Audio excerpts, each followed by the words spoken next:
Okay, so this is Steve Walker, Chair of the Public Access Cable Committee.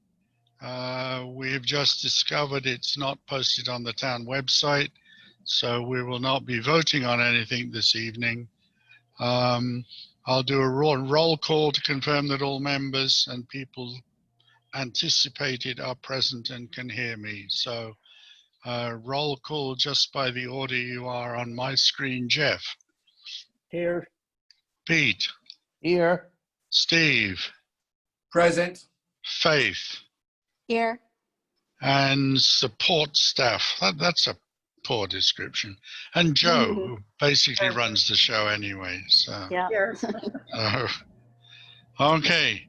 In accordance with the requirement of the open meeting law, this meeting is being recorded and broadcast, but as it apparently was not posted, we will not be voting on anything this evening. So we're convening by Zoom, and it will be eventually posted onto YouTube. Is that correct, Joe? Yes. I'm having to ad hoc the, so we're not doing voting, so the issue of roll call on that is moot. And we have no public comment outside of comments from committee members or Joe. So, okay, in that case, we are duly called as a non-voting meeting. The first item on the agenda would be public comments, which we can only have from members who are here. And all I will put in there is, as approved at our last meeting, I sent in the warrant for our capital at the, what?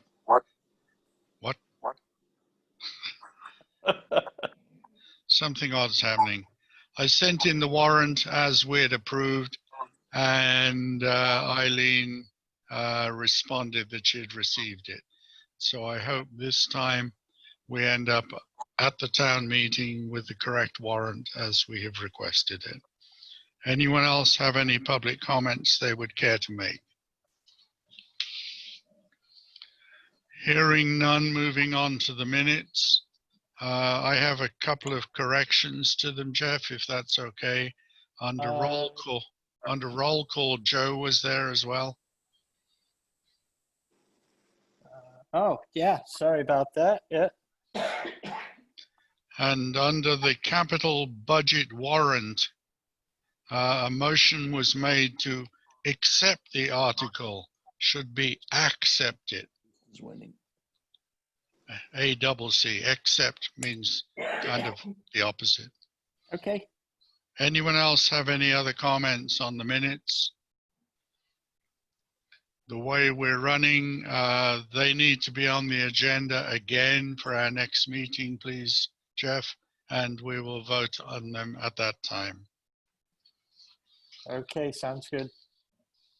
Sounds like a plan.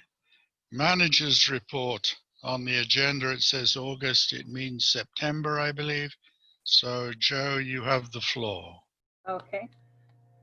In September, we started story time. I mentioned that in my last report, but we're airing them every 2 weeks, also on YouTube, and added to the Mass Access Telview database. From the database, we now have 14 stations carrying the story time. Nice. Yeah, so that's going well. We will be preparing for the special town meeting this month. Specifically, we'll be testing the new encoder this week. I'll be testing it with Travis to make sure the audio is coming through fine and the video is coming through fine. So we'll be working on that. I have been working with Steve Walker and Tom Lamb, the architect for the TCP building design, committee, and we're going to talk about that later, but we've come up with some designs that, well, Steve came up with an excellent design, so we'll be working on that. I found a second source for background music for the stations. It's called DeWolf Music, and I have a quote from them for a year subscription. And I got Joe, what's the company's name? DeWolf, small D-E, capital W-O-L-F. Okay. Well, Are they local? Are they out of around Worcester? They're actually out of the UK, but they have an office in New York. And they were recommended to me by another public access station. I've been looking around at all kinds of different music providers, and a lot of them don't have subscriptions. They're really just based on, you know, a cost for each song. But DeWolf has a subscription, and we did get a quote from Storyblocks, gosh, 2 months ago.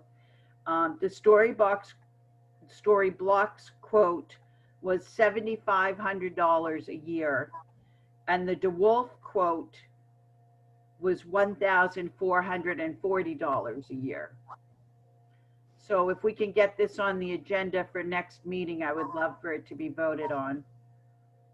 Can I ask Joe, music that you've downloaded from them, do you have to keep paying a subscription to keep using it, or can you just use it once you've downloaded it? No, you have to keep subscribing. If perhaps we do a project, a video project, Mhm. and we use that music in the video project, we can broadcast that program with their music in perpetuity.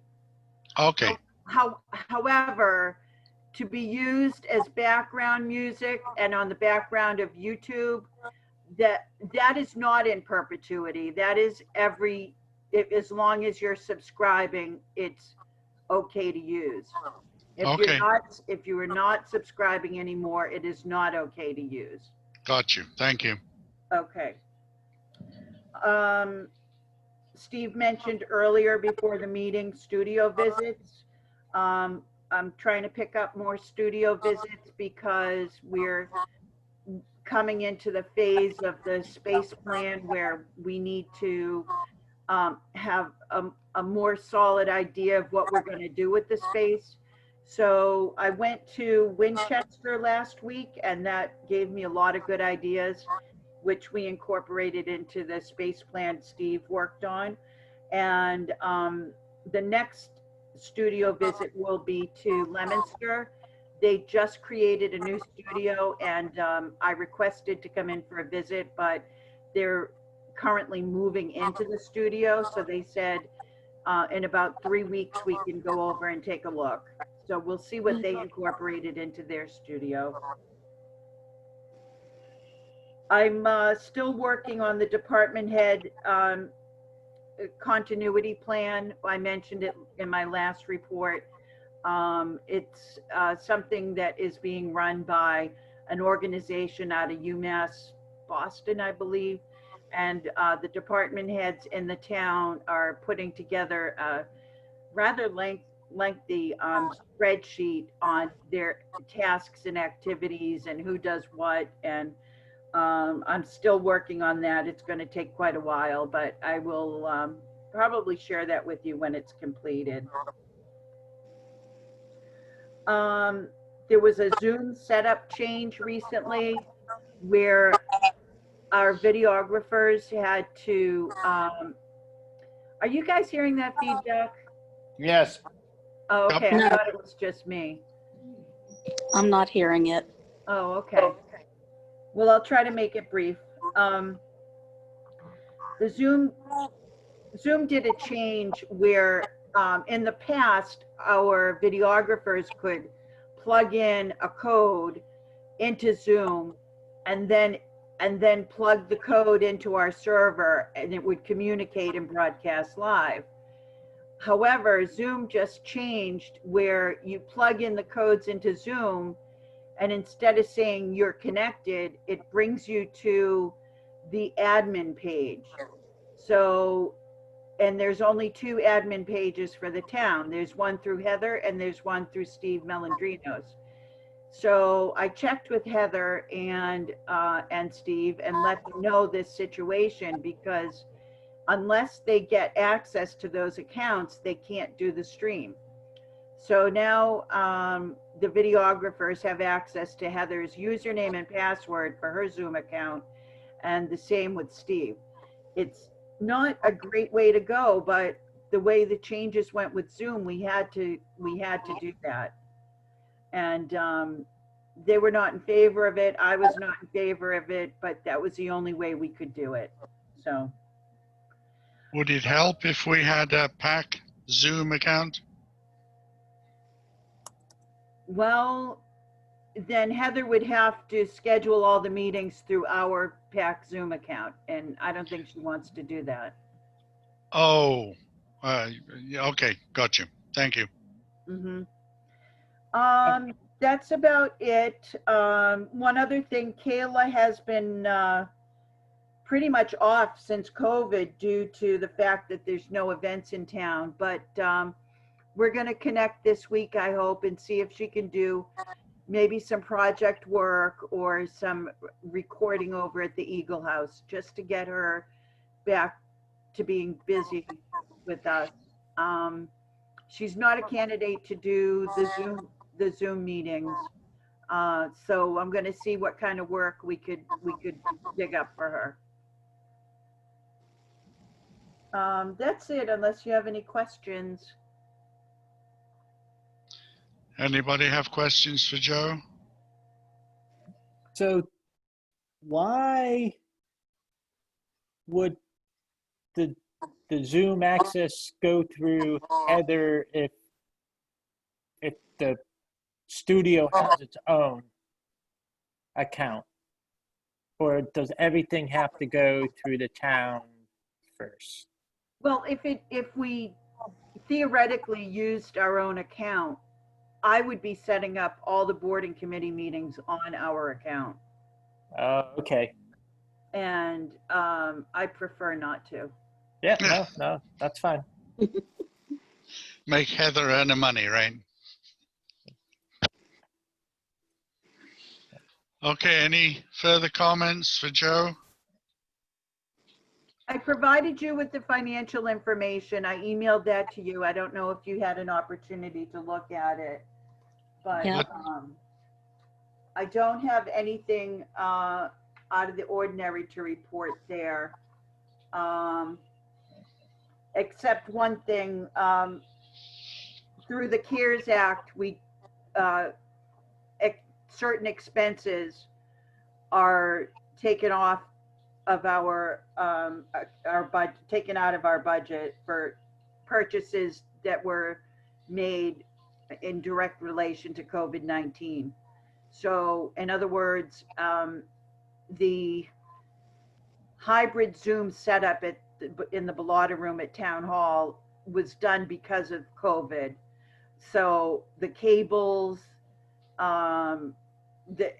everything that we put together there was sent to a different PO and expensed through the CARES Act. So on this month's spreadsheet, there was a $683 expense that was actually moved out to the COVID line item. That's the only thing that's unusual there. And our ending balance as of September 30th is 735, 908, 83. Which after visiting studios, we will need every penny of that. This is true. Are you visiting the studios with Steve or? Whenever I can. Last week he was unavailable. I went to Winchester. You know, if any of you want to come, I will let you know when I set it up. Would you be interested in coming, Faith? Yes. Yeah, okay. I definitely would. Okay, then I'll let you know when I plan them for. And, Yeah, you can send that out. I'm sure, available, I would go. sure. Bear in mind, it makes the most sense to travel separately, and you will be wearing masks when you're at the studio. And you can't have more than 2 of us, because then that would be a meeting. True. That's true, yeah. Good thinking, Batman. Well, there's the charter work I did. Right. I had forgotten that one. Or we could declare it a meeting. Oh, no. Have to zoom it. Okay. I'll let you know when I get those pulled together, and I'll send out an email and you guys can decide amongst yourselves. Well, since I've already been with you to 3 other cable stations, I would I would rather Steve and, be able to see it and. Okay. Send it out Okay. to everyone, because you never know who might be available. Yeah. Right. Anything else for Joe? Hearing nothing. I sent out the space picture, which I worked on with Joe. When we finally put it together, it was right after Joe's visit to wherever you visited, which brought in a very interesting concept of having this what's called flex space. Now, you should all have had a copy of that drawing. It was sent out to everybody. So I don't know if you managed to look at it or print it out. But the concept of the flex space got to be very interesting because it has a closable counter into the kitchen, so that if we have a meeting there, we can actually be using kitchen facilities. We also, from Joe's trip, discovered that they don't want green rooms. No, we don't know of a studio that has them, so that's left over from my amateur theater background, I guess. And also the new thing, which we haven't really talked about, was the concept of doing a podcast. So what we did is we created a space that would be reconfigurable depending on which of those things we might need to do. Would also be our own conference room, big enough for us to meet in once that's allowed again.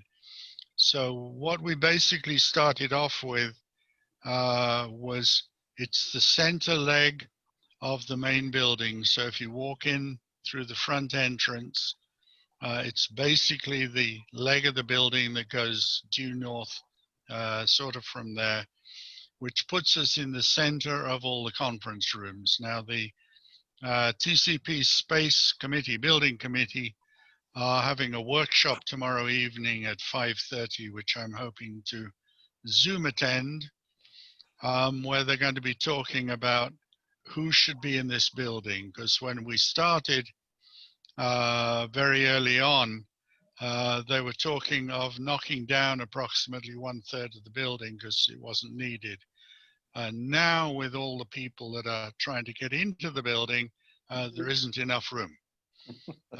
They also had 7 conference rooms, and at that time they didn't even know about a flex space conference room, which I believe is being taken down to more like 5. So the workshop tomorrow evening is to prioritize who goes into the building, to make sure we don't cram everybody in and then immediately discover the building is too small for any growth. Right now, working with Joe, we have, in the space presently allotted to us, managed to fit everything in at very close to the sizes that we originally had in all of our earlier discussions on space. There are 2 offices. There's an edit and training space, equipment store, a very small archive, a voiceover studio.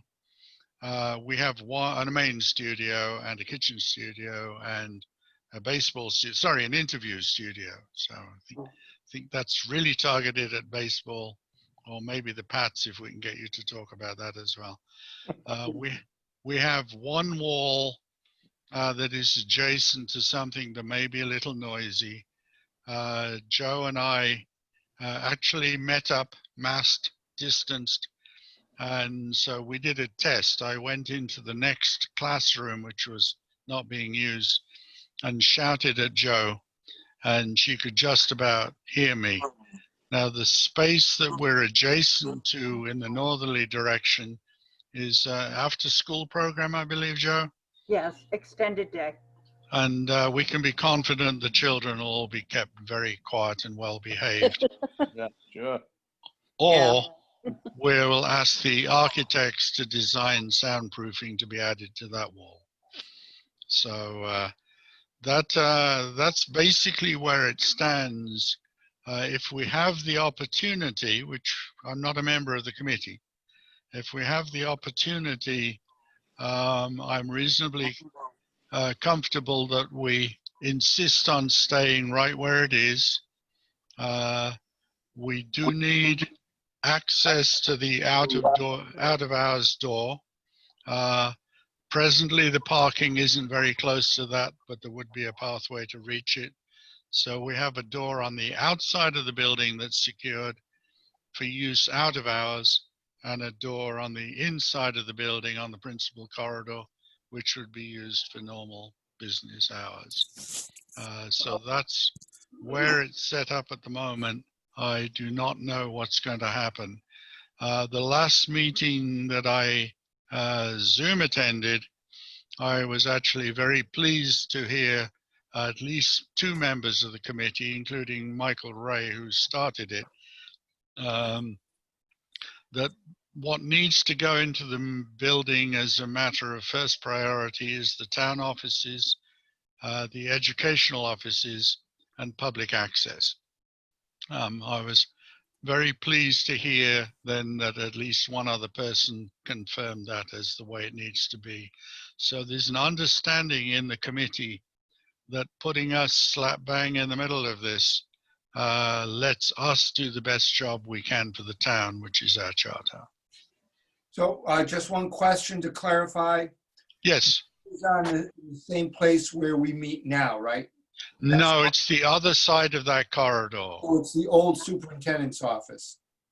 There. Yes, that's correct. Okay, because I thought you said it was on the other side. Okay, thank you. That's all I needed. There's good news and bad news with that. One is we don't have to put our studio into storage. We try and get them to do that side of the corridor first, then we just move it over. The bad news is they're south-facing windows, but only the principal studio suffers from windows. So we've already defined that they need to be able to be blacked out. Right. Are you sure they're south-facing? I thought they were east-facing. Thought they were what? East-facing. I'm sorry. face- Yeah, you're right. It's east-facing. So Okay. you're right. So morning light would be streaming in. Yeah, so I don't get up early, so I don't give a damn about that. But Same here. other people may do. Joe. Oh, I thought you wanted to say something, Joe. Sorry. No, I'll be in there in the morning. Yes, I know. That wasn't a serious comment. So I think it's the best deal we can look for if they will keep the footprint. The architect, when he got this picture from us, wanted to know if it was last and final or something like that. And Joe sent him a very polite but firm email back that said not a snowball's chance in a hot oven. We're going around studios and we will be taking expert advice to make sure what we're doing is correct. Is that about it, Joe? Well, except for the snowball part, yes. Except for the snowball part, right? So that's where that stands. Jeff, if you'll put that on the agenda for our next meeting, then we'll bring you up to date with what we've learned in the meantime. Okay. So when, I mean, it seems like for at least a year or so, there's been like no movement on like the building reuse. Like when did this start to like get some notice or get some movement again? Well, the TCP Building Reuse Committee was chartered by the last town meeting, I think. No, before, well, round about then. They seem to, I've not been at their meetings. As Pete recalls, both of us at one point tried to get on the committee. Right. I went and interviewed for it and was rejected. Somebody's just resigned from the committee. So I got an email saying, did I want to be re-interviewed? So I had a number of choice replies I was going to send because I didn't like the way I was treated before. But I reduced it down to no, thank you. But the way they dealt with that, I felt was very poor. Actually, the problem was the structure of the committee should have had one member as for every stakeholder that was in the building, and they didn't do that for us. I do try and get to the meetings. I am allowed to speak, and they do ask me questions. So they are moving quite rapidly on some of this. It's not the easiest thing to do. They want to be able to take at least something to the special town meeting to say where they're at. The architects are trying to get cost estimates on what it'll be to do this. The problem is the internal space and who's going to be in there has become a moving target. So we'll see what happens tomorrow on that. Okay. Anybody got anything else? There's also a big issue about storage over there. There is. In the last ledger, they talked about how the storage for the schools, the storage for the town is taking up a lot more space than they anticipated. Yeah, I think they're looking at about 3,000 square feet now. That's Right. actually 3 whole classrooms of storage. Right. I was going to suggest they put it all on microfiche, which is this new technology for putting papers on. What is that white house in front of the school? The Brooks That- House? Brooks House? It's next to the library. Brooks House. What does that do?